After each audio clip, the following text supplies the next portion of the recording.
conforme fuimos viendo las pláticas, no dejé opción a preguntas. La idea era hacerlas al final. Bueno, hicimos algunas en el Inter, en que se arreglaba el detalle técnico, pero nos faltó si hay alguna pregunta para el doctor Ricardo Muñoz. Sí, yo tengo, dos preguntas. Uno para el doctor Víctor Morel y otro para el doctor Ricardo Muñoz. Quisiera primero con el doctor Víctor Morel. ¿Están ya los estándares de la ELSO para determinar qué pacientes entran a soporte, qué pacientes no, cuáles sí se le pone ECMO, cuáles no? Y bueno, posterior a usted nos explicaron ampliamente esa parte. Pero estando realmente en el quirófano, la decisión es muy compleja de decir, este se va a ECMO o a este le pongo Berlin-Her. ¿Cuáles son los parámetros que ustedes determinan o ponen para decir, sabes qué, este paciente ya no voy a ponerle más drogas, más inotrópicos, ya no lo voy a forzar más a ese tipo de tratamiento porque ya no me va a dar más, ya se dilató el ventrículo, ya está haciendo falla biventricular? ¿Hasta qué punto ustedes deciden decir ya no más y mejor le pongo un Berlin-Her o lo dejo en ECMO 78 horas para puente a trasplante o para puente a recuperación? ¿Cuáles son sus parámetros? Intraoperatorio, estamos diciendo, sí. Yo te diría que nunca se le pone un Berlin-Her intraoperatorio. Obviamente, si llevamos un paciente a cirugía, y a lo mejor, déjame mi respuesta a lo mejor un poquito diferente. Una vez en mi carrera, yo llevé un paciente que nos llegó a Pittsburgh con un tumor cardíaco que tenía unas arritmias que no, el paciente básicamente acabó en ECMO, preoperatorio, por arritmias que no se podían curar. Un tumor bastante grande del ventrículo izquierdo que subía por el septo interventricular hasta casi la aorta, la válvula mitral. Y yo discutí con la familia y dije, mira, yo voy a llevar a este paciente a cirugía y le voy a tratar de quitar el tumor. Dos cosas pueden que pase: que no me salga de bomba. Si yo no me sale de bomba, en ese momento yo pensé, pues posiblemente le pongo un Berlin-Her en ese momento y lo trasplantamos, porque nos lo enviaron a Pittsburgh para un trasplante, no fue para nada más. Mirando los resultados que han existido quirúrgicos con el manejo de fibroma intracardíaco, dijimos, no tenemos nada que perder, lo peor que puedo hacer es que hago la cirugía, le quito el tumor y le pongo un Berlin-Her. Así que eso fue lo que hicimos, y ese paciente fue con la idea y salió de bomba sin necesitar un Berlin-Her.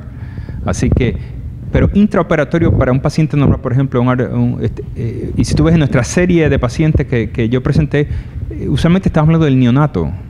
El neonato es el que necesita el ECMO, ¿ok? Y el neonato, si tú vas a hacer un switch arterial o vas a hacer un tronco o vas a hacer lo que sea y no te sale de bomba, esa decisión de que el paciente tiene que ponerle una asistencia ventricular no ECMO es muy compleja en ese momento. Lo más fácil es ponerle un ECMO, porque tú le puedes ponerle un Berlin 2 o 3 días después, pero tienes que pensar qué es lo que hiciste. Y, por ejemplo, si hiciste un switch, las coronarias están quinqueadas y tiene isquemia, pues eso no es una razón para ponerle un Berlin, es una razón para hacer un cateterismo, identificar el problema, resolver el problema y que el paciente se vaya a la casa. Así como volvimos a lo mismo, esto no es una solución a un problema quirúrgico malo, pero en el neonato, por lo menos en nuestra experiencia, usualmente nos salen de bomba por disfunción ventricular, disfunción pulmonar, ¿okay? Que los pulmones no están oxigenando bien. Y todas estas son cosas que se resuelven en las próximas 24 o 48 horas y el paciente se va a la casa, ¿okay? Así que yo te diría que en Estados Unidos no es práctica, ni en ningún sitio mundial, de que el paciente no te sale de bomba y le pones un Berlin. El Berlin no está ahí para eso. Como te dije, ECMO, lo pones en ECMO y piensas qué se puede resolver, cuáles son los problemas que tiene el paciente, cómo los resolvemos. Le das 2, 3, 4 días, llamas a trasplante y se toma la decisión, ok, este paciente no va a salir de ECMO, entonces ponle asistencia ventricular, entonces vamos a trasplante, ok. Pero ese es el pensamiento. Yo nunca pienso en asistencia ventricular corto de ECMO intraoperatorio, y los resultados han sido extremadamente buenos con eso, ok. Así que de la parte intraoperatoria, la decisión es sencilla, ¿ok? Y cuando lo pones en ECMO, como te dije, si tienes buenos resultados con ECMO, y como ya nosotros en Pittsburgh ECMO es nada, es como poner otro inotrópico, pues ¿por qué yo quiero llevar a un paciente que lo voy a llevar en 0.2, 0.3 de epinefrina a intensivo para que entonces me arreste a las 3 de la mañana cuando estoy durmiendo en casa, para levantarme a las 3 de la mañana para venir a ponerlo en ECMO después de media hora de resucitación y no vas el mismo resultado? Tú pones a este paciente electivamente un ECMO, el otro día la gran mayoría te salen, la gran mayoría.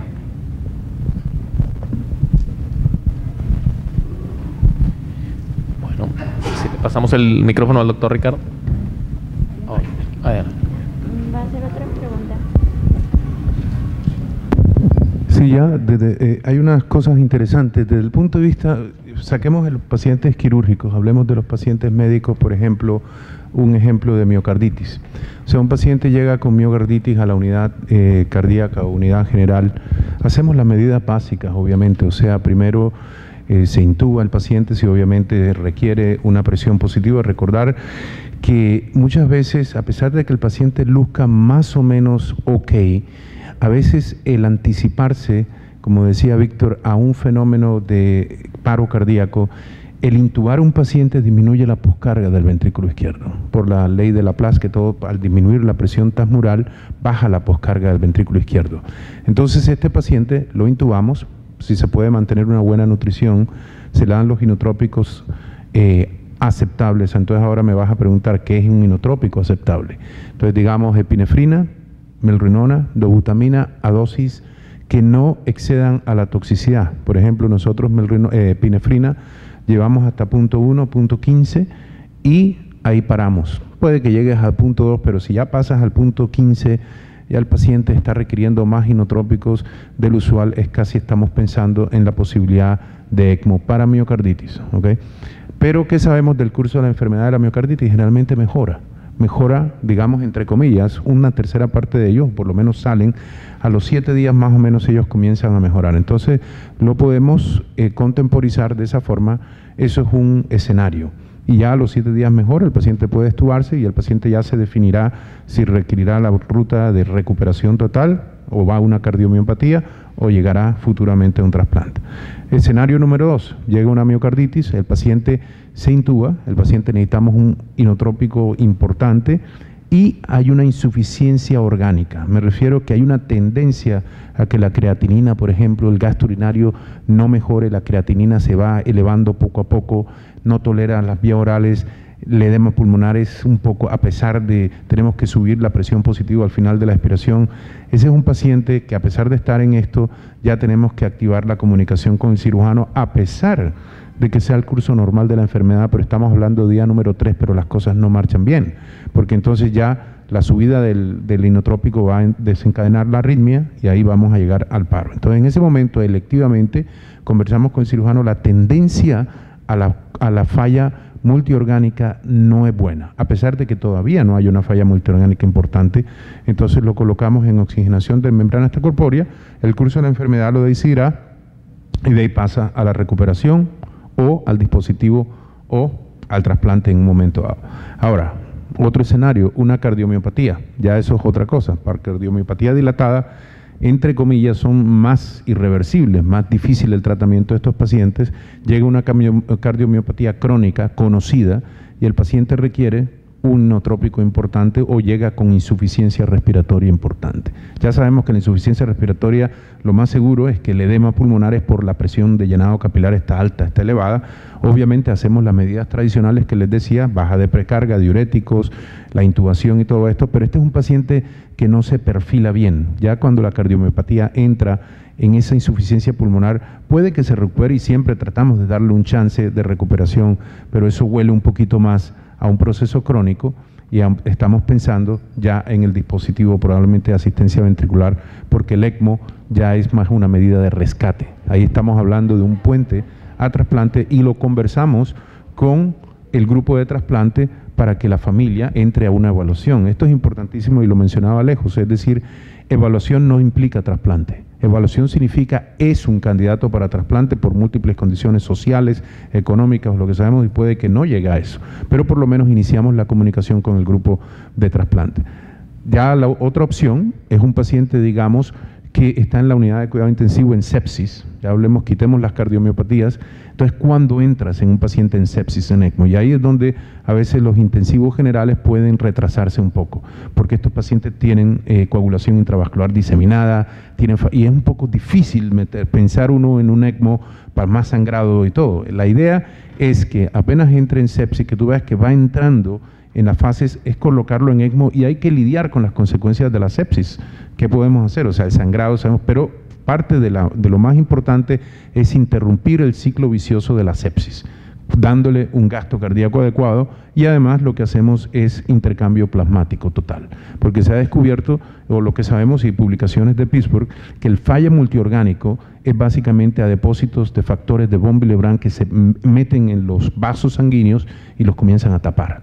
Entonces, al dar una enzima que se llama ADAM13 o ADAM13, que viene en el plasma fresco, comienzas tú a reactivar y a destruir esas moléculas grandes de von Willebrand que están en los vasos pequeños, y estos pacientes comienzan a mejorar la falla multiorgánica. Eso te lo facilita el ECMO, que lo puedes hacer a través del circuito y obviamente manteniendo un gasto cardíaco adecuado.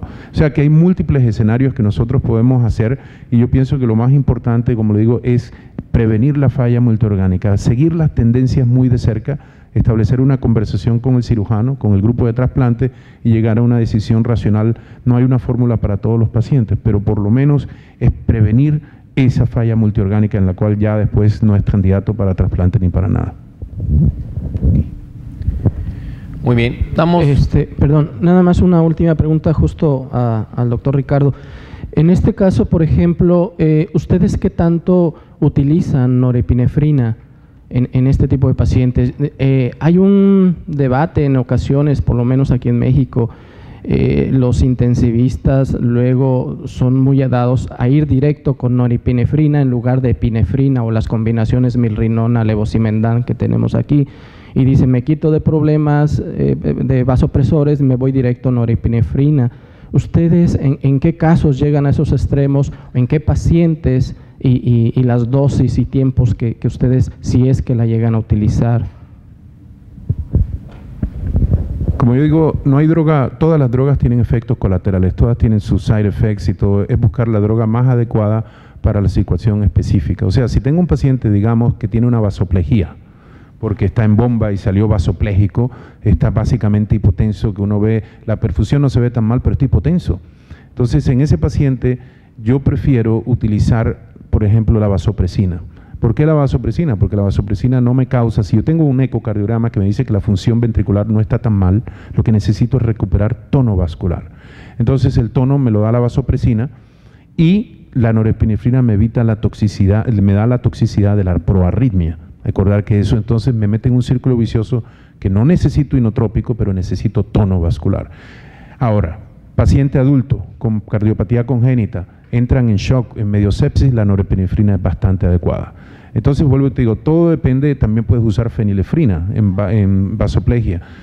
No es tan tóxica, puedes utilizarla. Yo personalmente la norepinefrina la reservo solamente para niños ya mayores y para los adultos, y del resto utilizo la vasopresina. Recordar una cosa importante también, que la insuficiencia suprarrenal hoy en día, como parte del manejo del shock, no es tan infrecuente como uno piensa, como no es tan fácil el diagnóstico. Un nivel de cortisol normal no implica que el paciente no tenga insuficiencia suprarrenal, y los pacientes responden a los corticoides como de una droga vasotónica. Entonces le damos un corto estímulo de esteroides y recuperas presión, y luego si el cortisol obviamente es normal, pero el cortisol, a cualquiera de nosotros nos dan cortisol y la presión no sube. Entonces es otro inotrópico. Ahora, si hay insuficiencia es otro paseo. Pero yo pienso que hay que considerar el suplemento adrenal también en el grupo de pacientes que tienen vasoplejía refractaria a inotrópicos. Muy bien, por problemas de tiempo damos lugar a una última pregunta, y después de esto, si alguien quiere preguntar algo más, sería directamente con los ponentes durante el receso, si me hicieran favor. Doctor Muñoz, es una pregunta para usted. Una de las realidades que tenemos aquí en México en las terapias intensivas, y donde también se opera niños de cardiopatía congénita, es que algunas terapias intensivas pues, no contamos con el recurso del ECMO, no, mucho menos pues, obviamente con la asistencia ventricular, Y en estos casos, específicamente en el paciente con bajo gasto cardíaco, que tiene pisamiento prolongado, tiempo de bomba prolongado, que llega a terapia intensiva con muchas aminas, inclusive a veces con el tórax abierto. La American Heart dice que las dosis máximas sobre todo cuando es el vasopresor, ahorita ya me contestó una pregunta que usa usted la vasopresina, aunque también tiene muchos efectos colaterales con la perfusión esplácnica. ¿Cuáles serían las dosis máximas permitidas? Porque luego llega el paciente a terapia intensiva con el tórax abierto con medias de 30, y llega con adrenalina a 2 microgramos kilo minuto, norepinefrina a 2 microgramos kilo minuto. Entonces, ¿cuáles serían, o en su experiencia, contemplando la situación en nuestro país, las dosis máximas permitidas para decir, ya no puedo hacer más por este paciente, obviamente en relación a las dosis farmacológicas del medicamento?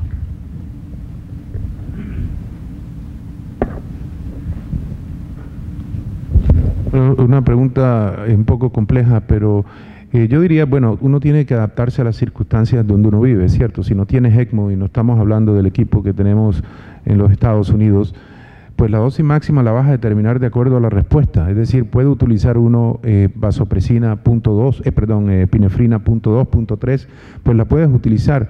Pero en general hay que volver a un punto principal en esto. Es decir, si es un paciente cardíaco que sale de cirugía en shock, la pregunta es ¿por qué está en shock? O sea, si el paciente está bien operado o está mal operado. Y aquí es donde, como decimos en Colombia, donde la puerca tuerce el rabo.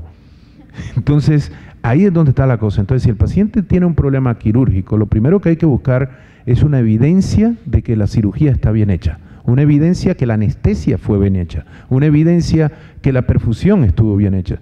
Entonces, ahí es donde venimos el problema. Generalmente esto se traduce en una respuesta inflamatoria severa. Entonces, ¿será que el intercambio plasmático nos ayudará en coadyuvante con la terapia inotrópica? Si no tenemos ECMO, tenemos que pensar en todos estos, pero lo más importante es el uso racional de todas estas combinaciones, de lo que mencionaba, de poscarga, de inotrópico, manejo de una buena hemoglobina, toda esta cantidad de cosas que parecen detalles pequeños, o la insuficiencia suprarrenal que les mencionaba, utilizar T3, infusión de T3, todas estas drogas que no las utilizamos hoy en día tanto, pues las tendremos que considerar más en un medio en que no tengamos ECMO, el suplemento de T3, toda la vasopresina, todo esto, pero recordar, como mencionaba Alejos en la curva de la U, ni mucho ni poco. Y ya después, obviamente, ya lo refractario tocará hablar con la familia y pues no hay más nada que hacer, pero ya la máxima sí depende de donde tú estás. Hay que adaptarse a donde estás. Y si no hay el medio, pues tendrás que hacer lo que más humanamente puedas hacer. Muy bien. Si hay más preguntas, yo creo que van a tener que hacer un cabrito porque vamos a perder un avión. Sí. Vamos al receso, 10 minutos y nos vemos aquí.